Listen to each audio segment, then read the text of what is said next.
guztioi, ongi etorri eta eskerrik asko etortzeagatik Errepublikaraban zikloko azkenengo hitzaldira.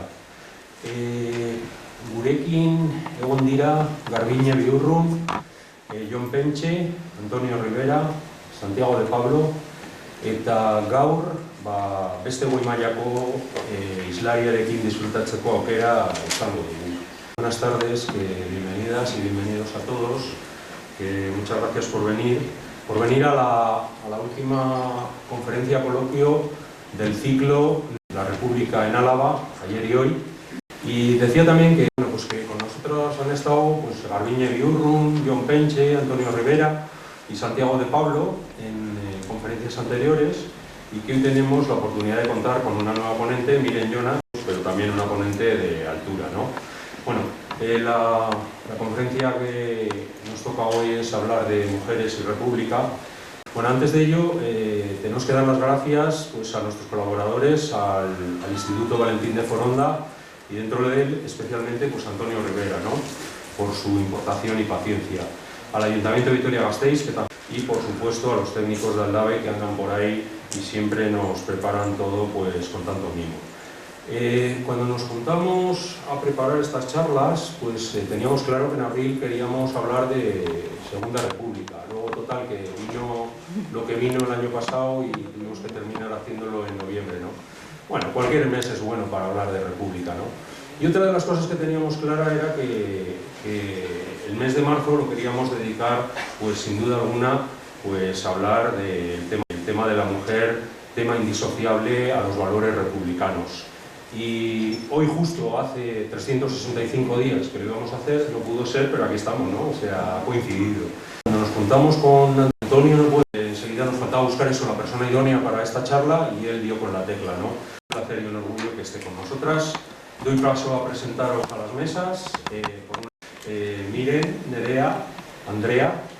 Izango diguzu mesedez norden arratsaldean eta gurekin dagoen irakaslea, pertsona. Bueno, arratsaldeon. Miren Jonas es doctora en Historia Contemporánea por la Universidad del País Vasco desde el año 2000. Su tesis sobre la construcción de las identidades de las mujeres de las clases medias bilbaínas durante los años 20 y 30, basada en fuentes orales, fue premio de investigación Victoria Kent por la Universidad de Málaga en 2001. En 2004 fue la fundadora de AOA, Ahozko Historiaren Artxiboa, Archivo de la Memoria, archivo del que es presidenta en la actualidad. También, de 2008 a 2012, formó parte del Consejo de Dirección de la International Oral History Association y entre 2010 y 2012 fue vicepresidenta de dicha asociación. Trabaja como profesora titular de Historia Contemporánea en la Universidad del País Vasco y también imparte clases en el Máster de Estudios Feministas y de Género. 19 al 20, o género e identidad de clase, en la construcción de clase de la clase obrera vizcaína durante el primer tercio del siglo XX, entre otros múltiples trabajos. Os invitamos a buscar en cualquier navegador el nombre de Miren Jonas después de la charla. Bueno, como podéis comprobar, por su extensa labor docente, investigadora y por sus escritos, por su labor social, por sus valores humanos, porque es mujer, feminista y republicana, Miren es la persona adecuada para estar hoy aquí y hablarnos de mujeres y de república. Y es que Miren, aurrera, zure txanda. Bueno, lehenengo eta behin, eskerrak eman dizkio eta teonoko kide guztiak, baina bereziki Anicetori, Jose Mariri eta Nekaneri. Y también quiero agradecerles a Nerea y a Andrea su generosa presentación. Muchas gracias. Es para mí un honor muy grande el que podamos celebrar el 90 aniversario de la Segunda República, ¿no? Que finalmente podemos hacer un homenaje importante, necesario, merecido a la proclamación de la Segunda República y a través de las mujeres, que creo que fueron unas protagonistas imprescindibles. Voy a hacer una charla en 4 bloques. Vamos a trabajar 4 temas distintos. Primero vamos a intentar comprender cómo era el mundo anterior a la Segunda República. para poder evaluar y valorar los cambios que se producen con la Segunda República. Pero antes de entrar de lleno de un poco en la propia República, me voy a centrar en el fenómeno de la mujer moderna, ¿no? Que es también un poquito anterior a los años 30, ya en los años de entreguerras es un personaje, una figura importante en la sociedad. Después me centraré en la Segunda República y en lo que supuso y qué significado tuvo para las mujeres. Y finalmente el cuarto bloque será, después de la sublevación militar, el apego que las mujeres mostraron a la Segunda República y cómo se lanzaron a la defensa del régimen republicano. Entonces, bien, lo que me llama más la atención es esta idea, la idea de que tantas mujeres tuvieran claridad sobre que la Segunda República había sido un régimen que les había defendido. En aquel momento se decía que la Segunda República había redimido a las mujeres, ¿no? Pero esto era una sensación que no solamente podemos detectarla en mujeres abiertamente republicanas, sino que creo que era una idea transversal a las diferentes culturas políticas, al margen de que luego ideológicamente se considerara la República muy anticlerical, por ejemplo, y desde luego hubo mucha controversia con muchísimas cosas.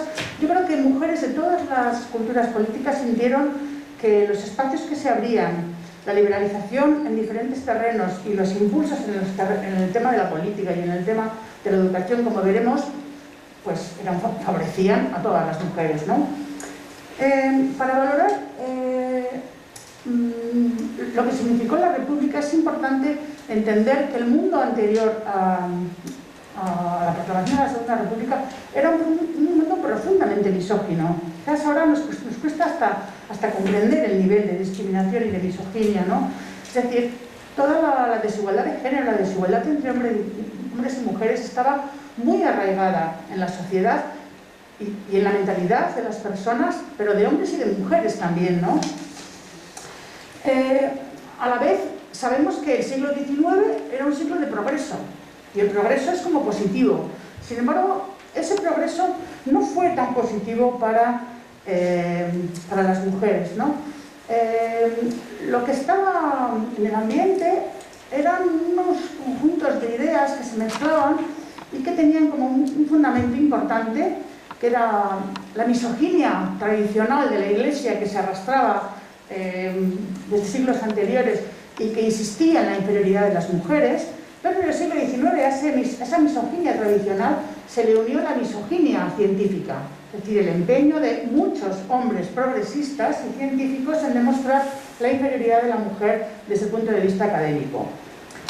En el mejor de los casos se argumentaba la complementariedad de los sexos, es decir, la armonía social tenía que llegar porque cada sexo era diferente y por lo tanto tenían que hacer cosas diferentes y sus naturalezas eran diferentes. Por lo tanto, todo lo que podían y debían hacer los hombres no lo podían hacer las mujeres.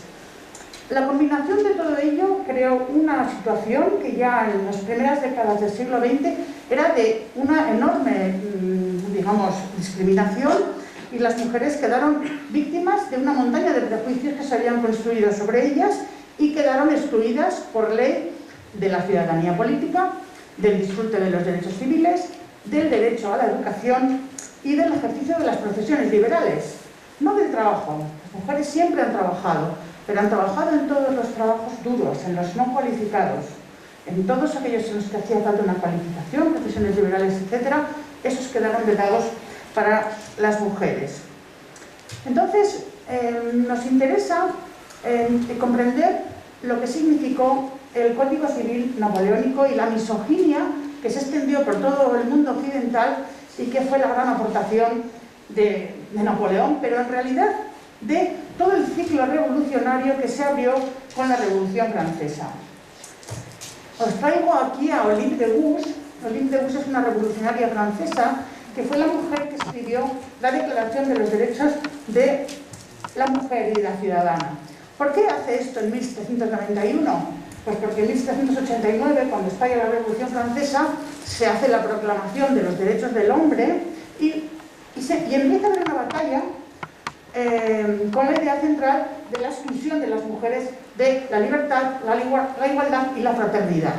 Entonces, veis que es guillotinada en 1793, y el guillotinamiento de Olympe de Gouges es la metáfora de la derrota de la obtención de los derechos de ciudadanía cuando empieza a construirse el mundo moderno allá por el principio del siglo XIX.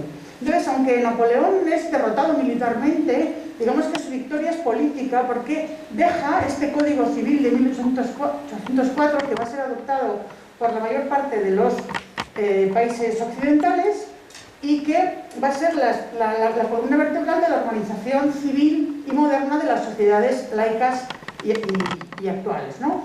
Entonces, el centro de este Código Civil es considerar a los hombres, a los varones, los ciudadanos y los sujetos de derechos, y a todas las mujeres, sin excepción, personas tuteladas por un varón. Entonces, las mujeres pasan de la tutela paterna a la tutela del marido.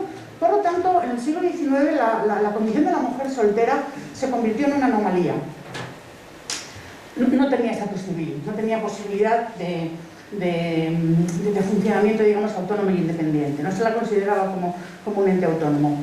Otro elemento fundamental de ordenamiento va a ser la patria potestad. La patria potestad va a ser una prerrogativa masculina y le va a dar el poder en las familias sobre el conjunto de sus miembros, es decir, las mujeres, pero también los hijos y las hijas. De tal manera que los hombres van a quedar dueños de los hijos que nacen dentro del matrimonio y liberados de la responsabilidad de los hijos que nacen fuera del matrimonio. Por lo tanto, este Código Civil Napoleónico crea un problema importante, que es la incapacidad de las mujeres solteras para sobrevivir de alguna manera, pero también la incapacidad de las mujeres, de las madres solteras para sobrevivir. Es decir, la idea del hijo natural, la idea de la ilegitimidad como estigma se empieza a construir profundamente en el siglo XIX por este Código Napoleónico. De hecho, no es casualidad que una de las primeras reivindicaciones feministas es la investigación de la paternidad, la reclamación de las mujeres del derecho que tienen los hijos y las hijas a saber quiénes son sus padres, ¿no? Bien, entonces esta reglamentación llega a España y al País Vasco en 1889 y además de este Código Civil tenemos un Código Penal que tiene un artículo muy importante, que es el 438, que es el que le da a los hombres, padres o maridos pues el derecho a tener una reacción violenta cuando la mujer es adúltera. Por ejemplo, para que veáis, o sea, una mujer asesinada, o sea, matar a la mujer o provocarle lesiones muy graves, será castigado con un destierro de 2 años a 25 kilómetros de la víctima. Las lesiones leves no se castigaban. Es decir, a veces nos preguntamos sobre la impunidad con la que actualmente también se practica la violencia de género, pero es que está todo muy cerca, es decir, está muy cerca la impunidad para hacerlo y la legitimidad jurídica para ejercerla. Porque como veremos, este Código Civil va a ser anulado por la Segunda República, pero luego será recuperado por el franquismo tras la victoria militar y no será, digamos, definitivamente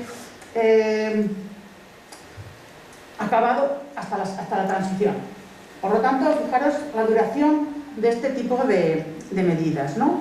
Entonces, ante esta situación sabemos de las luchas históricas que muchas mujeres tuvieron, ¿no?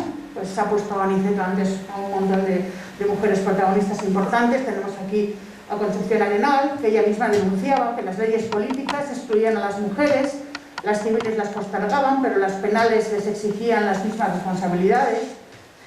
Tenemos a Emilia Pardo Bazán, que es una mujer que se peleó tremendamente a favor de la educación de las mujeres. En el Congreso Pedagógico de 1892 ella defendió y dijo que el libre acceso de la mujer a la enseñanza oficial, permitiéndola ejercer las carreras y desempeñar los puestos a que le den opción sus estudios y títulos académicos, era un derecho, pero esto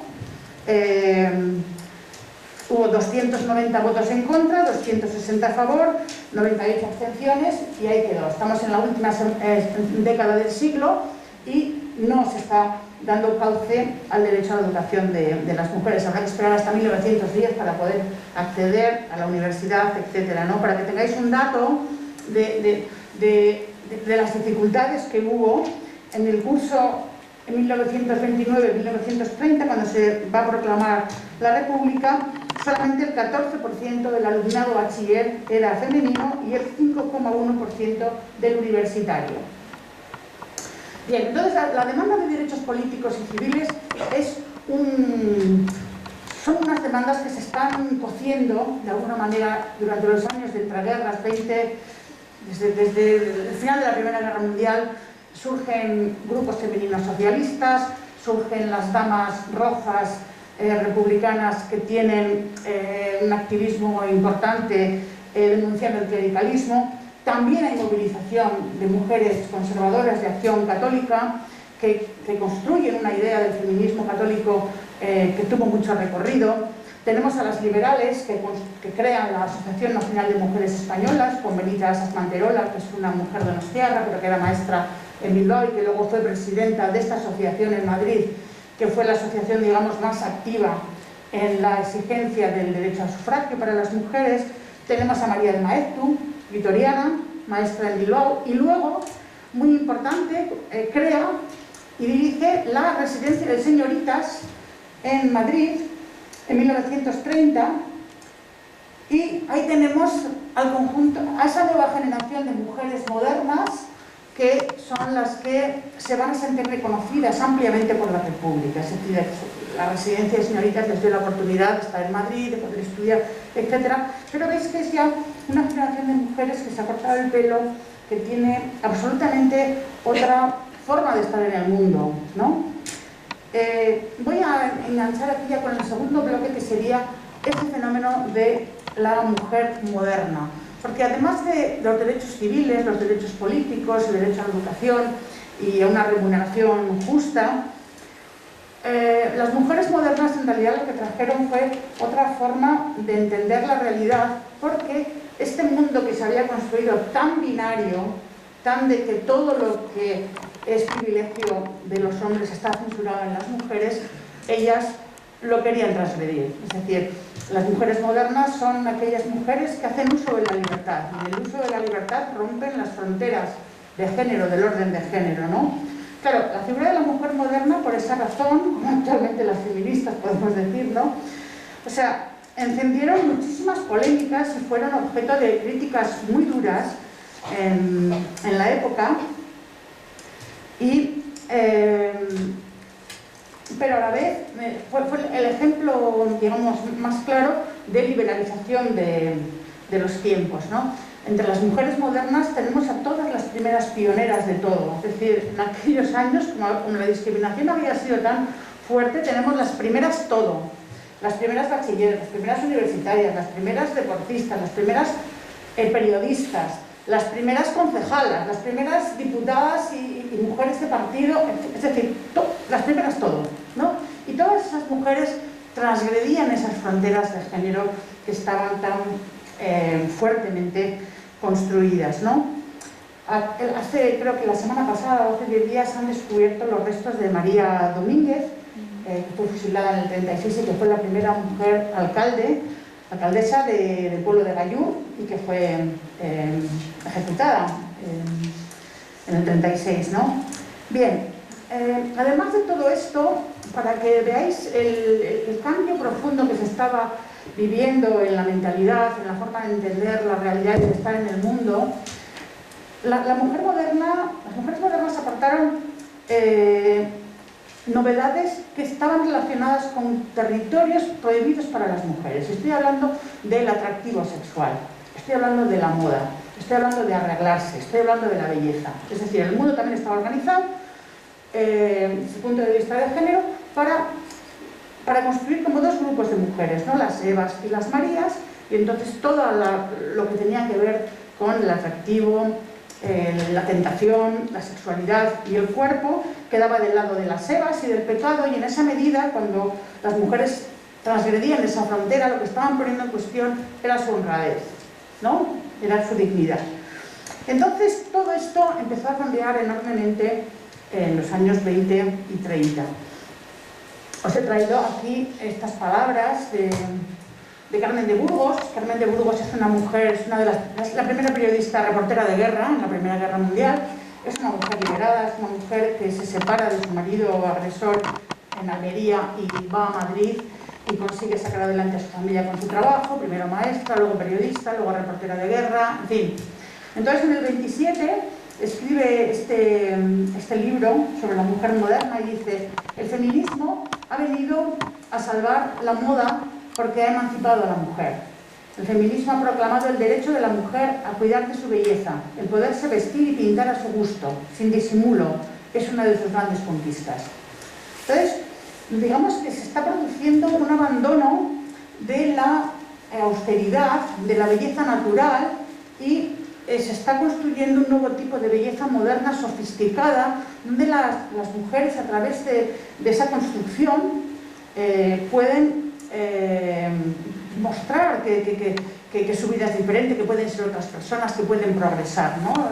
En esto Carmen de Burgos es una fan, ya veis, de la moda y de cómo el feminismo lo que exige es poder esculpir tu propia persona, tu propia figura, tu propio futuro, ¿no? Bien, este cambio cultural que es tan importante y que nos acerca a las mujeres de aquella época a nosotras, porque se parecen más a esas mujeres de los años 20 de lo que se parecían las anteriores y de lo que se parecerán luego las mujeres que padecieron de alguna manera el franquismo, ¿no? Fue un proceso que vino acompañado de otros procesos paralelos, ¿no? Uno muy importante fue, con el fenómeno de la mujer moderna, la glorificación de la delgadez femenina. Fijaros hasta qué punto es moderno que también llega hasta hoy en día esta profundización, ¿no?, de la delgadez femenina como un símbolo de respetabilidad, de salud, de progreso. Os traigo los anuncios del Mundo Gráfico, que es la revista, digamos, que más se leía en 1931. Hay una especie de asociación entre el control de la propia vida y la idea de controlar el propio cuerpo a través de la alimentación. Entonces, también ya en las revistas podemos ver pues, muchos consultorios, muchas clases, mucha información sobre todo esto. Entonces, digamos que además de su propio cuerpo y de su propia delgadez como símbolo de progreso, las mujeres van a pasar a ser las responsables de la salud física de toda la familia. Veis aquí, por ejemplo, cómo la sociedad, es decir, los varones confían a ciegas en las mujeres que les están trayendo el jarabe, ¿no? Entonces, se ha producido, digamos, como un cambio de personajes. Entonces, la confianza que los curas tenían en el siglo XIX en las mujeres para que cuidaran de la salud moral de toda la familia, en los tiempos modernos, los médicos tienen esa misma confianza en las mujeres para que cuiden de la salud física de los miembros de la familia. Otro elemento importante que van a traer consigo estas nuevas mujeres modernas es el atractivo sexual, la sexualidad, la liberalización en torno al cuerpo. Se va a considerar la sexualidad en estos momentos como una energía positiva y las mujeres van a participar de ello. Es decir, se está rompiendo la dicotomía esta de las Evas y de las Marías. Os traigo este pequeño extracto que es de un manual de belleza de 1917, de un colectivo, digamos, progresista en Madrid, y dice: si la mujer quiere ser de verdad mujer, debe amar ardorosamente.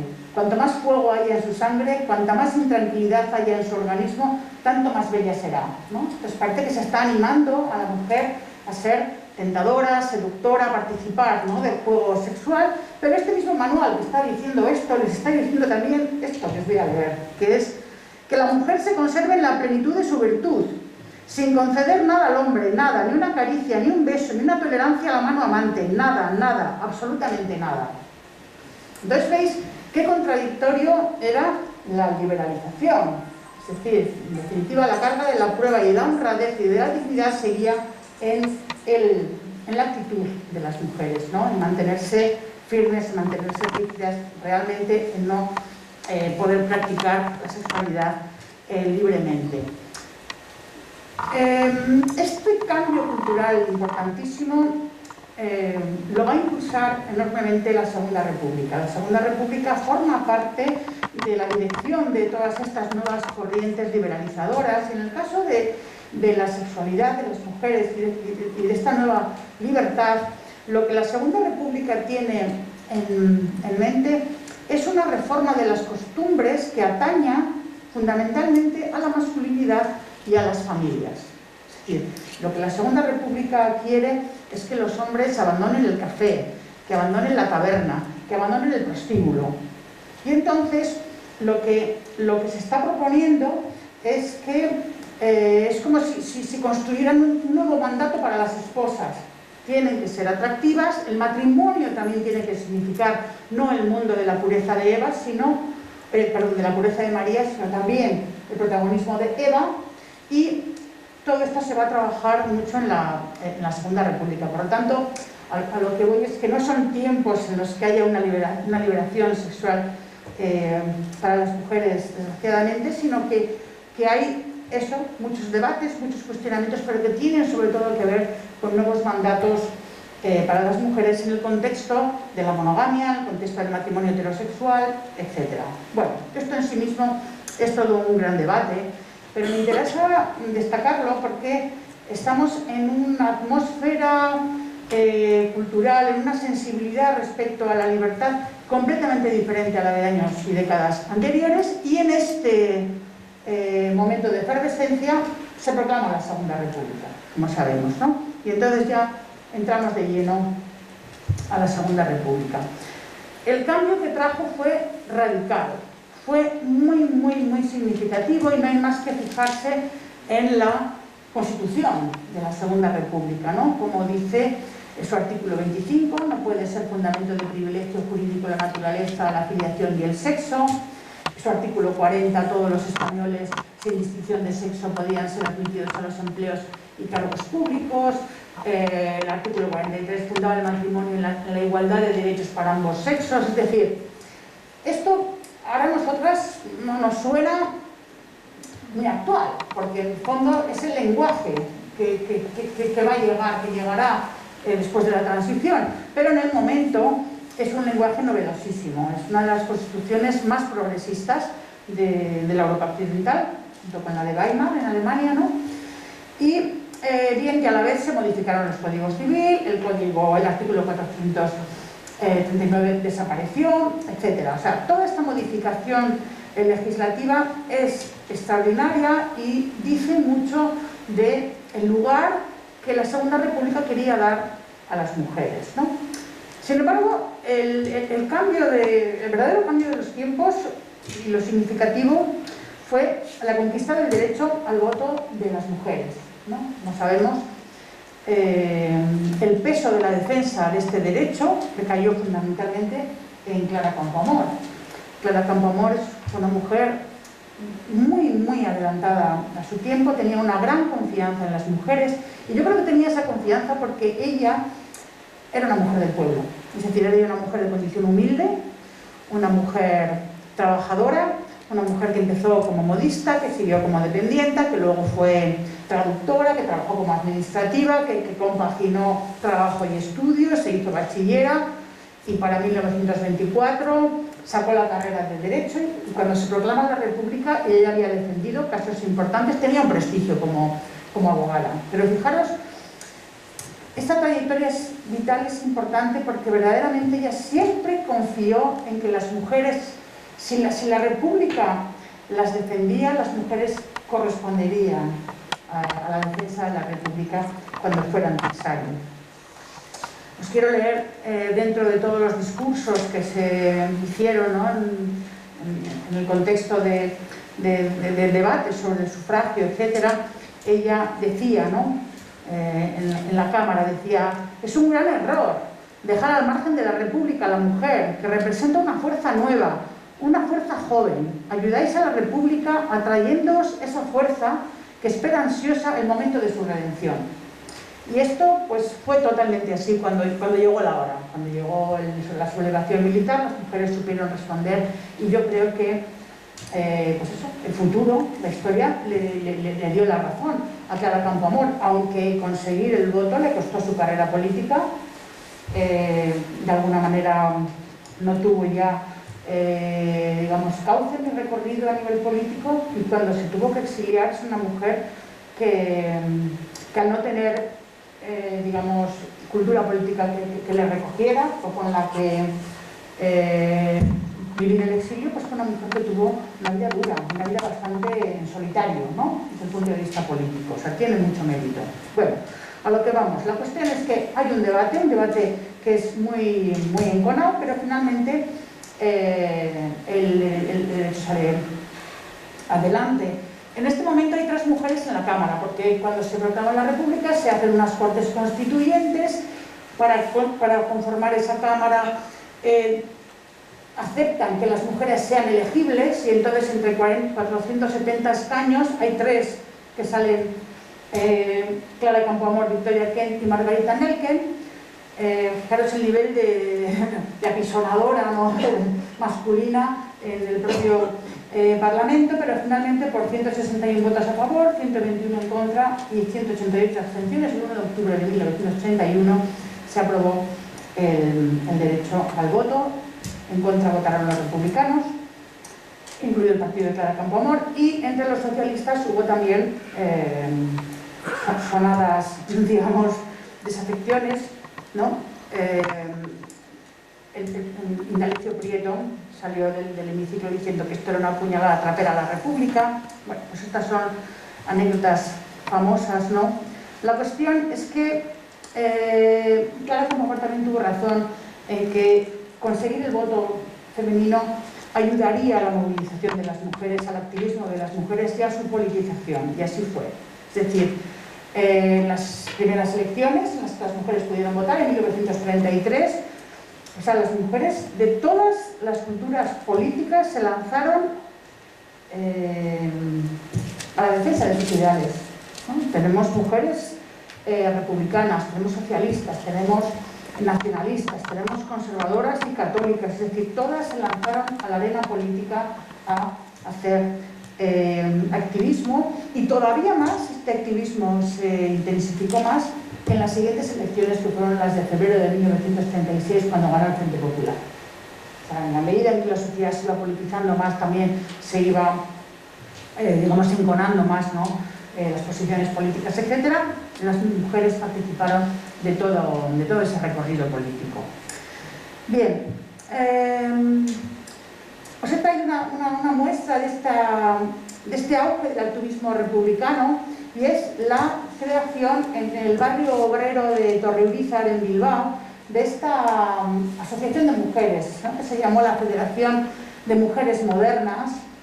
Se asociaron al año siguiente de la proclamación de la República, precisamente para hacer un homenaje al primer aniversario de la proclamación de la Segunda República. Hicieron charlas, hicieron conciertos, vistieron a sus hijos y a sus hijas para hacer danzas, en fin, hicieron una auténtica celebración. Y Josefina Carabias, que hizo unos reportajes extraordinarios en la revista La Estampa para precisamente dejar constancia del activismo político de todas las mujeres a lo largo de todo, digamos, de todo el Estado español, en Bilbao las entrevistó a ellas, y ellas justifican, les preguntan, ¿no?, ¿por qué el nombre de Fraternidad de Mujeres Modernas? Y entonces ellas dicen: fraternidad quiere decir unión, convivencia franca y real de todas las vecinas de Torreurizar. Mujeres porque es para nosotras y cabemos todas, cualquiera que sea la edad o el estado.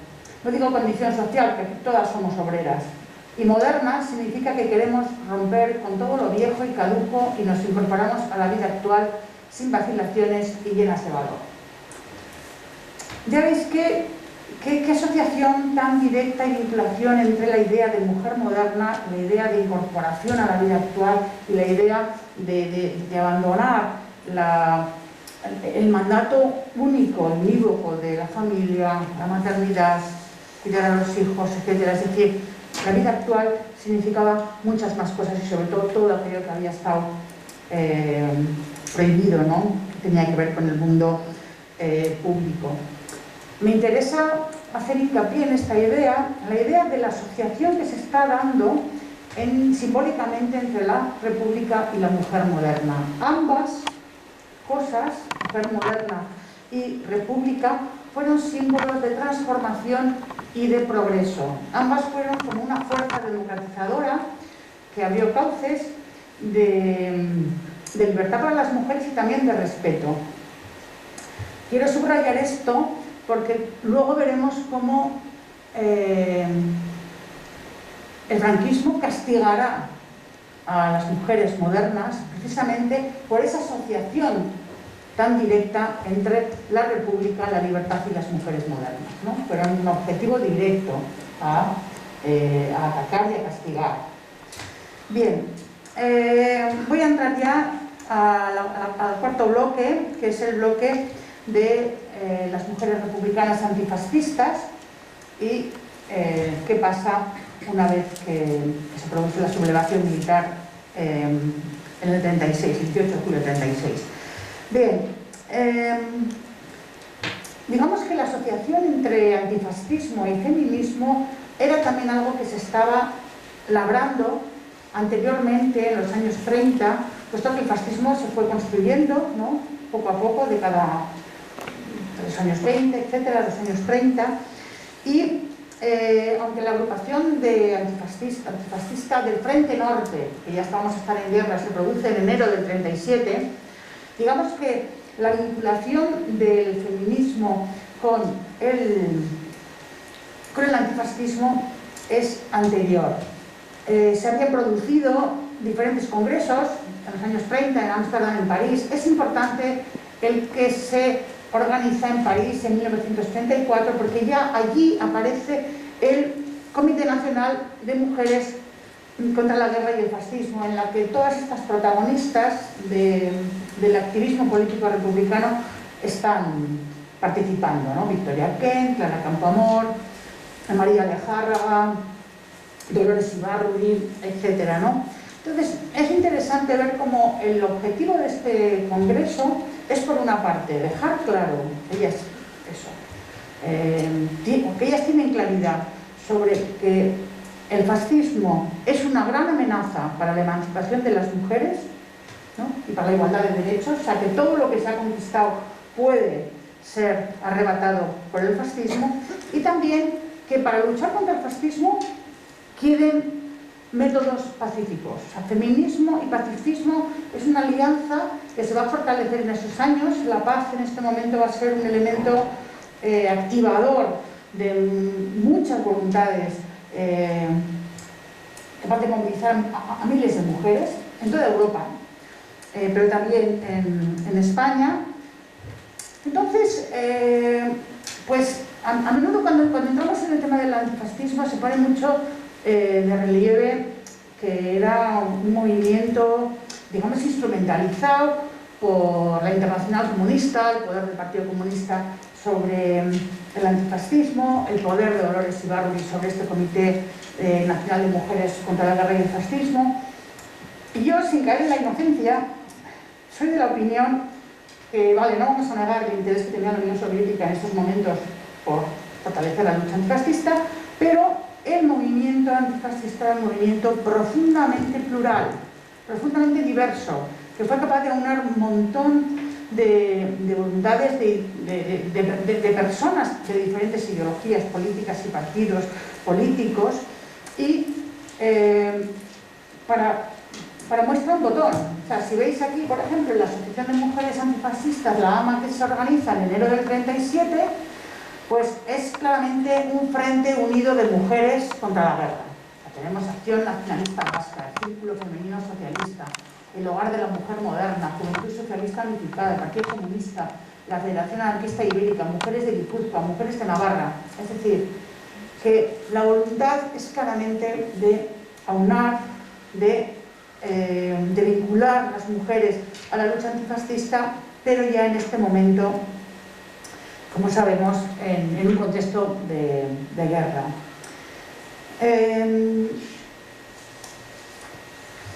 La Asociación de Mujeres Antifascistas, al mes de su constitución, o sea, en febrero del 37, crearon este Bueno, estos son los pasquines, llamando a las mujeres ya a unirse a la retaguardia, a participar de la organización de las labores en el frente, bueno, más en el frente, y en este momento ya en el frente no, eso es un momento anterior, como veremos, no es el verano del 36, pero bueno, de participar en todo lo que tiene que ver, hacer posible, ¿no?, la labor de frente en la retaguardia.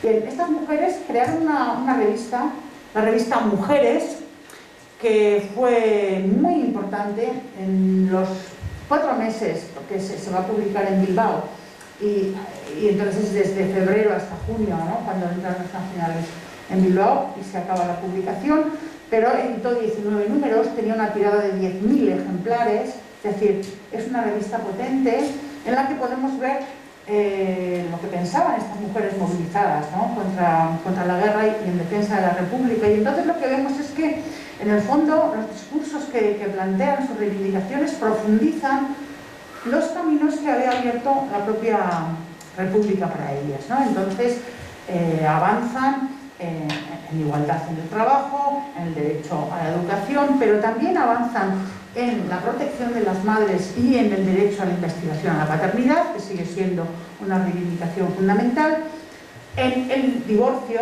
que ha sido una gran novedad que ha introducido la Segunda República, pero que le ha faltado recorrido, como también le faltará recorrido al derecho al aborto, que, como sabéis, Federica Montseny, que es la ministra de Salud, pues será una legislación que no terminará de llegar a puerto por las condiciones de la guerra, ¿no? Bien, para todas estas mujeres, antifascismo y defensa de la República era la misma cosa, y también la defensa de sus propios derechos como mujeres y su emancipación. Quizás con este pequeño recorrido ya podemos comprender, ¿no?, mejor por qué tantas mujeres se lanzaron a la defensa de la República cuando lo que iba a ser un golpe de Estado se convirtió definitivamente en una guerra sangrienta, ¿no? Sabéis que las mujeres participaron en la guerra de muchas maneras. O sea, en un primer momento, al calor del verano del 36, las mujeres espontáneamente, naturalmente, yo creo que porque habían tenido todo este recorrido anterior de movilización y de activismo antifascista, naturalmente acabaron en los frentes con los milicianos. Tenemos la figura de las milicianas con sus monos, ¿no?, armadas, defendiendo a la República. También sabemos que para diciembre del 36 el gobierno de la República la retira del frente. Se empieza a hacer hincapié más en una propaganda que subraye el sacrificio, la entrega, la maternidad, la figura de la madre como eje de las retaguardias, ¿no?, como una necesidad para ganar la guerra, pero no todas las mujeres estuvieron de acuerdo. Es decir, que esto a veces lo contamos y decimos, esto fue así y luego pasó lo otro. Bueno, pues estaba pasando todo a la vez. Y había muchas mujeres que seguían descontentas por estas decisiones que tomaba el gobierno republicano de retirarlas del frente.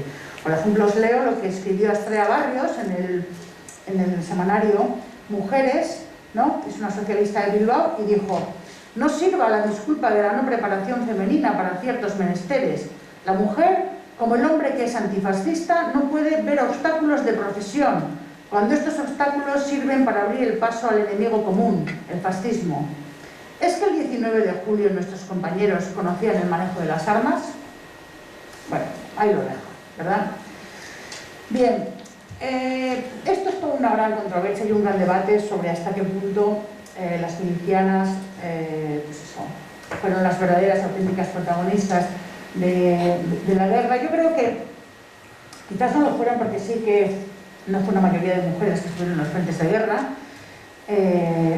pero sí creo que la protagonista de la guerra civil, la republicana protagonista, es la mujer que lleva pantalones. Es decir, sí es la mujer del mono azul.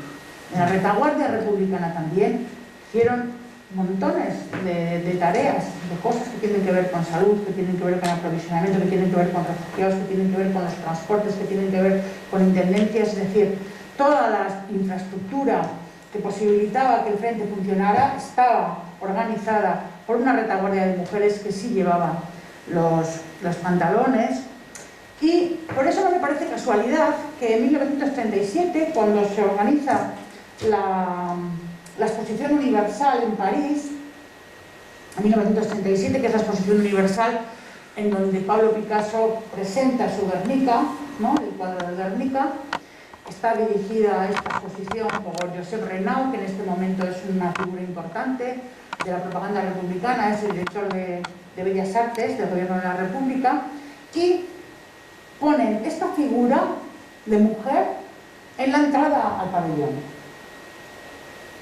Es verdaderamente la mujer miliciana que lleva los pantalones la que está representando a la Segunda República en un contexto internacional.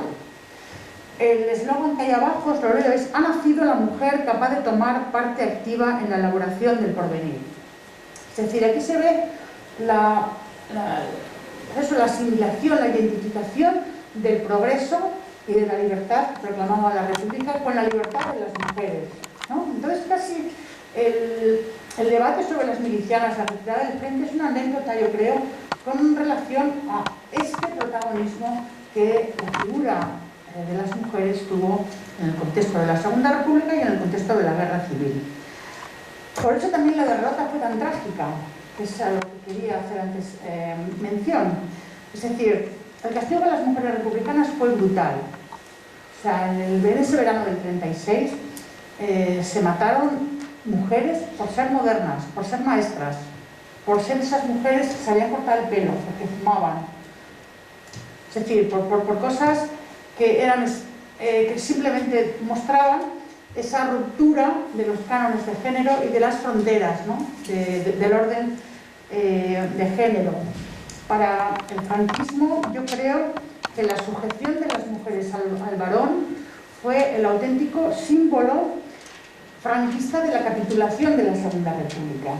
Se impuso otra vez el Código Civil napoleónico, volvió el Código Penal con su artículo 439 y sobre todo se sometió a las mujeres a la autoridad absoluta del varón durante 40 años, con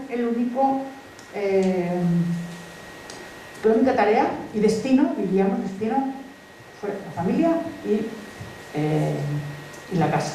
Familia, casa, punto. Bien, me gustaría terminar la charla reivindicando la importancia de la memoria histórica. Es decir, la memoria histórica ha sido algo que no se ha ni cuidado bastante. Es decir, con una generación de mujeres como yo, de los años 70, tuvimos que descubrir que existían estas mujeres que habían hecho estas cosas antes que nosotras, las feministas de los 70. Es decir, había caído un absoluto silencio, una absoluta desaparición del mapa de este protagonismo y de esta capacidad de movilización y de participación en la Segunda República. Por otra parte, ha sido muy importante descubrir este pasado, porque claramente este pasado se fortalece el feminismo hoy en día, ¿no? Es todo como una gran corriente que va desde el pasado hasta el presente y espero que para el futuro también. Pero también tuvo que pasar mucho tiempo, hasta 1997, que las propias republicanas, mujeres de 80 años, reivindicaron su propia experiencia silenciada, creando la Asociación de Mujeres del 36, que fue de las primeras asociaciones de memoria histórica que vino a decir, y a descubrir, y a destapar el silencio que la propia transición y la democracia habían creado sobre el protagonismo que habían tenido estas mujeres. Mujeres que habían tenido un sufrimiento importante, es decir, unas habían sido ejecutadas, otras habían sido encarceladas, habían pasado largos años en la cárcel durante el franquismo, en todo caso todas humilladas y todas castigadas porque eran mujeres modernas, republicanas pero mujeres modernas. Entonces, pues me alegro mucho de haber vivido de que el Ateneo Republicano le haga un homenaje a la Segunda República en el 90 aniversario y que se recuerde la labor de las mujeres republicanas antifascistas. Muchas gracias por vuestra atención. ¡Bravo!